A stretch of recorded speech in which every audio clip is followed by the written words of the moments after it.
Before we break, a little lightness here, a little summer romance, if you will. Every White House has military musicians assigned to entertain in the White House. For more than 30 years, Sergeant Major Bob Smith played the piano from Nixon to Clinton. He recently sat down with us to relate a few great memories. Richard Nixon often entertained on the presidential yacht, the Sequoia. Nixon's idea of hospitality was, according to Sergeant Smith, somewhat tricky.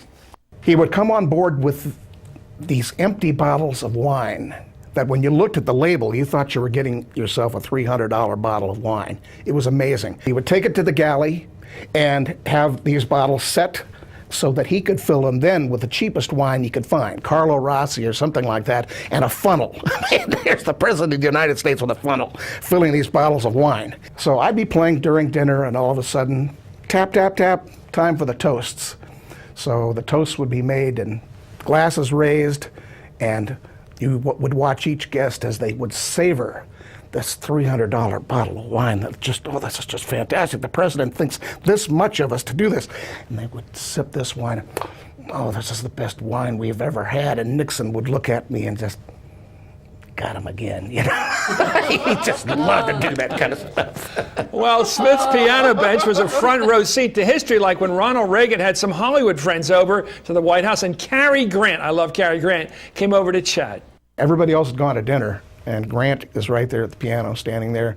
And I said, Mr. Grant, they've rung the dinner bell. It's time to go to dinner. Aren't you hungry? He says, no, I'm in a rather pensive mood tonight, and I'm not in the mood. I don't even want to be Cary Grant. I just want to be myself, Archie Leach. You know, I was in that World War II vintage movie, Night and Day, which was the story of Cole Porter. May I join you on the piano bench, and would you play every bit of Cole Porter that you know? I love these stories. Anyway, Smith says he played Grant's request for an hour, with Grant keeping up a running pattern with Cole Porter's stories. Smith also got to know some presidents quite well. He loved the senior George Bush and remembered meeting his son, the future president.